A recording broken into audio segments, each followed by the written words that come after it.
FR1MM 法意举国打造欧洲护卫舰的牌面，会引申有区域防空这种高规格能力，也可以对敌方地面战略目标实施远程精确打击。就连美军在建的星座级护卫舰也借鉴了 FR1MM 的设计思路。单论性能，在星座级没有服役之前 ，FR1MM 护卫舰完全称得上世界最强。6700吨的排水量，在护卫舰领域遥遥领先，其他护卫舰与之相比，如同小孩见了大人一般。在法意的海军编制中 ，FR1MM 与美国的伯克级驱逐舰类似，所以也可以将其视为兼职驱逐舰。唯一的问题是队友实力太弱。作为同级舰，法国版本的 FR1MM 性能只能说是一般般，二者在细部设计上也只有25%的共同性。法意两国的 FR1MM 为什么会有如此大的差距？FR1MM 的战力在世界范围又处于什么水平呢？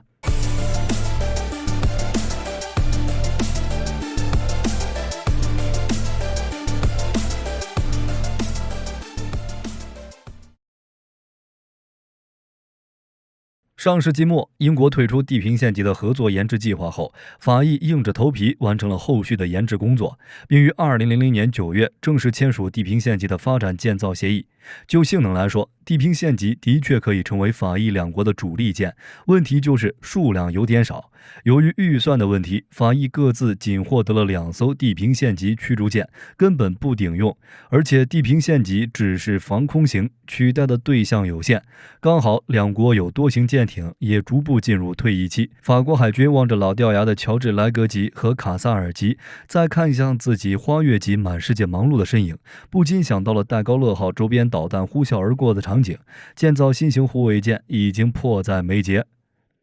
只是法国摸着自己扁扁的荷包，心有余而力不足。另一边，意大利也没好到哪儿去，狼级与西北风级也已经老掉牙，可2艘轻型航母花掉了大部分的预算。于是2个同病相怜的人又走到了一起。在2002年的夏天，法意两国国防部长提出共同发展 FR1MM 的商议。同年11月7日发表联合声明，并在2004年10月正式签约。在 FR1MM 的研发中，法意为了控制成本并缩短开发时间，大量使用拉菲特级护卫舰与地平线级驱逐舰的开发经验。FR1MM 上的所有装备都是沿用现成品，没有开发任何新系统。按照法意的说法，每艘FR1MM 的造价比现有欧洲同级舰减少了25%到30%。不过，合作研制虽然能省钱，但一般都会出现各种各样的意外，这次也不例外。在 FR1MM 的研制上，法意产生了分歧。意大利人想要一款高端并且具备区域防空能力的高规格护卫舰，而法国人的最大目标就是省钱。同时，两国还需要让各自的军工企业都能赚到钱。不过，对于法意来说，有分歧也不会分家，钱包不允许。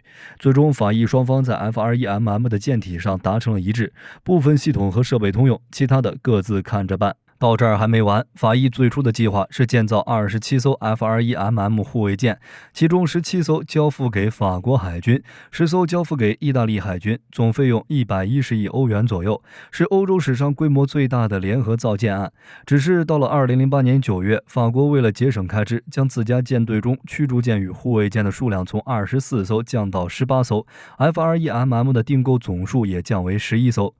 就这，法国依旧不满意，在2013年进一步压缩海军舰艇的数量，驱逐舰总数量缩减至15艘，也就是2艘地平线级、8艘 FR1MM 以及5艘中型护卫舰 FTI。其中8艘 FR1MM 中，6艘反潜型和2艘防空型。反观意大利，虽然也经过反复，但最终还是按10艘来造，4艘反潜型号，6艘通用型。也正是因为研发意见上的分歧，法意的 FR1MM 只是双方共用一些基本技术，其他方面的差异很大。在细部设计上，法意的 FR1MM 只有25%的共同性，比之前地平线级驱逐舰的90%共同性不可同日而语。放一起看，很难看出来他们是亲戚，一般做2级对峙。在意大利那边 ，FR1MM 被称为米尼级，法国的 FR1MM 则是被称为阿基坦级。单论性能的话，米尼级稳坐世界护卫舰排行榜的头把交椅，反潜型更是位列时下欧洲最强反潜驱护。法国这边的阿基坦级就只能说一般般了。问题来了，同为 FR1MM， 法国的阿基坦级与意大利的米尼级到底有什么区别？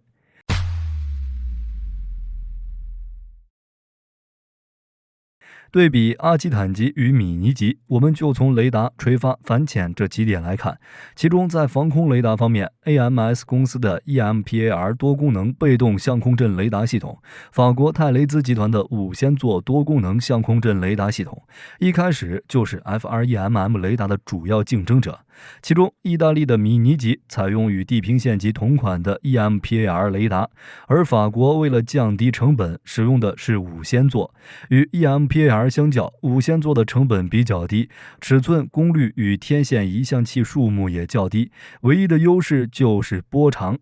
EMPAR 属于 C 波段，而五仙座则是 S 波段。得益于波长较长，五仙座的有效侦测距离仍与 EMPAR 差不多，多目标追踪能力也不相上下，但是分辨率不如 EMPAR。在相同的距离上，如果五仙座看到的是马赛克，那 EMPAR 就是高清无码了。不过在垂发上，米尼级就稍微有点丢人了，6700吨的排水量就只有16单元的垂发，实在是太少了。比米尼级还轻的阿基坦级个个身怀32根大棒，但在导弹的选择上，米尼级又扳回一城。早期的米尼级安装的是 A43 型垂发，中后期就使用 A50 和 A70 型。A50 和 A70 拥有足够的深度，可以容纳紫苑30，所以米尼级具有护卫舰很少见的区域防空能力。作为与标准齐名的舰载防空导弹，紫苑的性能咱不多说。相比之下，阿基坦级虽然有32个垂发单元，但其中2组8连装的 A43只能发射紫苑15，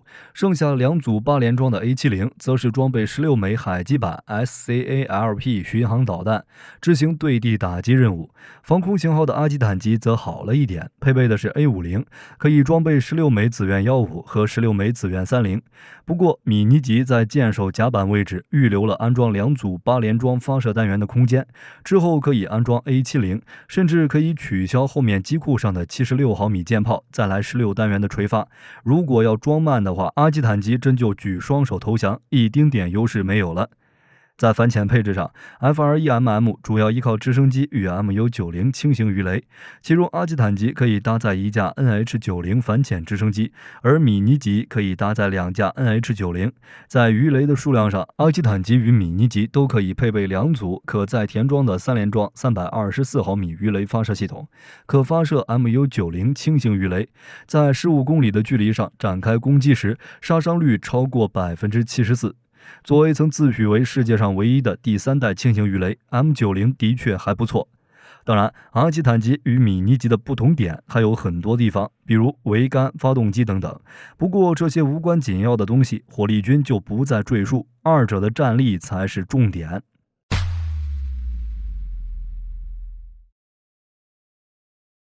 与地平线级驱逐舰相比，法国海军为了节省建造成本，缩减了防空型 FREMM 的一些配置。最明显的地方就是舰载防空雷达，由 EMPAR 雷达换成了五仙座 PAAMS 主防空作战指挥系统，也被法国取消。这就导致阿基坦级的防空半径从400公里骤降到150公里，而且在地平线级驱逐舰上使用的 S1850M 3座标远程监视雷达也被取消了。防空版的阿基坦级所携带防空导弹数量也大大减少，紫苑30的数量仅为地平线的一半。这也是为什么火力军之前会说阿基坦级的防空能力不如米尼级。从某种程度上来说，阿基坦级强调的作战能力并不是地平线级考虑的防空能力，而是为战略目标考虑的对地精确打击能力。最直接的证据就是 SCALP 海基巡航导弹，这是法国专门为阿基坦级与梭鱼级研发的。虽然由于多种因素法，法国国防部在2008年10月取消了 FREMM 舰的对陆攻击型，只保留了反潜型与防空型，但是 SCALP 海基巡航导弹的研制和生产并没有取消，只是稍微缩减了采购数量而已。理论上来说，海基巡航导弹的作战性能优劣主要取决于2个因素，一个是其在海平面上空连续不断飞行的能力，另一个就是500到1000公里内的打击精度。如果打击精度能达到米这一数量级，并且能够进行连续不断的平稳飞行，那么该海基导弹就可以对敌方陆地战略目标实施精确打击，而 SCALP 刚好能具备上述特征。海基版 SCALP 属于空射型， SCALP 1机的改进版。从建造成本考虑，法国海军一开始只要求海基版 SCALP 具备300到400公里的有效射程。不过，随着研究的深入，法国海军发现，延长导弹的射程才能增强导弹的对地攻击能力，满足法国海军的战略需要。海基版 SCALP 的有效射程也就从最初预想的300到400公里增加至600公里，并一步步增加到目前的1000到1400公里。SCALP 的对地攻击能力也达到了法国海军所需要的标准。海基版 SCALP 的双向数据链与目标自动辨识能力，使其可以像战斧导弹那样，在飞行途中临时改变攻击目标，或者攻击弹道导弹发射车之类的机动战术目标。所以，阿基坦级的作战任务并不是为航母编队护航，而是从战略上独自实施对地精确打击任务。意大利这边也是如此，致力于将米尼级打造成本国海军的主力作战舰。不过，意大利政府在米尼级上是否安装对地攻击巡航导弹的问题显得小心翼翼。虽然最终没有安装，但是意大利如果有这个想法，那么就有3个选择。第一种就是采用法国生产的 A70 发射海基版 SCALP， 第二种则是采用美国生产的 MK41 发射战斧，第三种就是自己研究一款亚音速反舰对地双用导弹，射程在350公里左右。毕竟这在地中海这边，法意怎么玩都无所谓。不过论欺负小朋友，舰炮才是王道。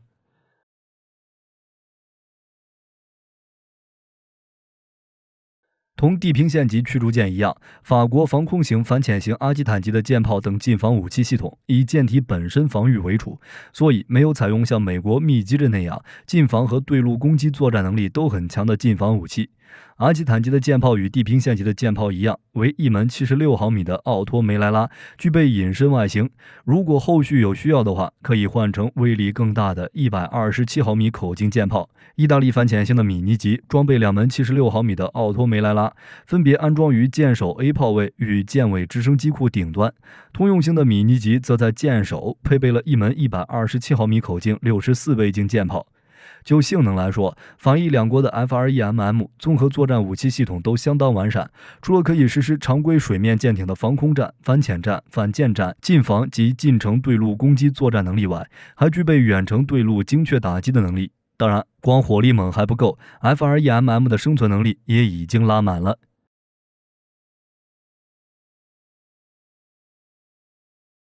法意两国舰队规模小，无法像美国一样批量造舰来压缩成本。虽然也采用合作开发的模式节省了一部分成本，但人力成本和开发成本还是高，所以造一艘是一艘，一艘要当2艘用，还要用得长久。因此 F-21MM 采用隐身设计，阿基坦级的隐身外形较为前卫，上层结构与塔状桅杆采用倾斜设计并避免直角，封闭式的上层结构与船舷融为一体，舰体外部涂有雷达吸收涂料，而米尼级的外形则比较接近地平线级，雷达隐身能力比现役拉菲特级更上一层楼。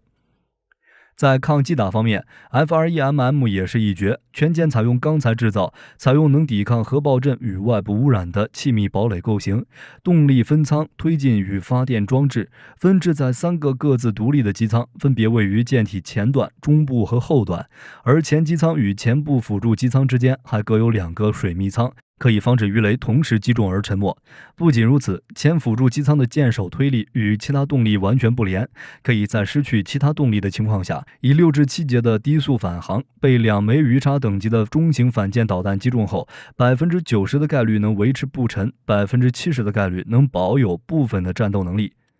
此外，法意的 F-21MM 都留有冗余度，阿基坦级与米尼级都可以增加武器，比如阿基坦级的反潜型也可以换装127毫米炮和修改垂发单元的长度，米尼级保留了增加16个垂发单元的空间，阿基坦级的防空型也升级了雷达和导弹，而且还保留了强大的拖曳声呐。而且 F-21MM 采用的是模块化建造，全舰由10个舰体模块、6个上层结构模块、2个桅杆模块与1个烟囱模块构成。模块化造舰作为一个流行的造舰方式，已经在欧洲被广泛采用，在 FREMM 项目上可以说是发展到了极致。全舰单是舰体部分就分为19个模块，分为船体模块、上层结构模块、桅杆模块和动力模块等。各个模块都可以在建造材料、工艺类型、子系统型号上做选择性的建造，并且可以由不同厂家进行分头制造，最后在船厂进行总装。这样不但便于建造，也有利于改装。除法意两国外，FREMM 护卫舰也在非洲国家的海军中退役。根据法国和摩洛哥签署的协议，法国给摩洛哥建造了一艘 FREMM 级反潜型护卫舰，取名穆罕默德6世号。2014年1月30日服役。因为财政问题，2014年法国把自己建造的第2艘诺曼底号直接卖给了埃及，取名万岁埃及号。2015年6月23日服役。2019年后，法埃两国关系发生了变化，埃及就迅速靠上了意大利，采购2艘意大利版的 FREMM 级。据意大利媒体2020年9月30日报道，埃及已经同意大利签署了价值12亿欧元的秘密合同，以购买原本装备给意大利海军的 FREMM 护卫舰斯巴达克斯凯尔盖特号与艾米利奥比安奇号，在埃及这边被称为加拉拉号、贝尔尼斯号。总的来说，在新一代水面舰艇设计思路上，欧洲走出了自己的风格，不同于美式科幻和激进，而是在实用性和前卫性的结合上达到了完美的平衡点。法意合作的 FREMM、荷兰的 SIGMA 可以说是典型代表。美国海军的星座级选择意大利的坎芬蒂尼作为主承包商，也是证明了这一点。好了，这期视频到这儿就结束了。各位觉得 FREMM 是世界上最强护卫舰吗？可以在视频下方留言，大家一起讨论。我是火力军，下期见。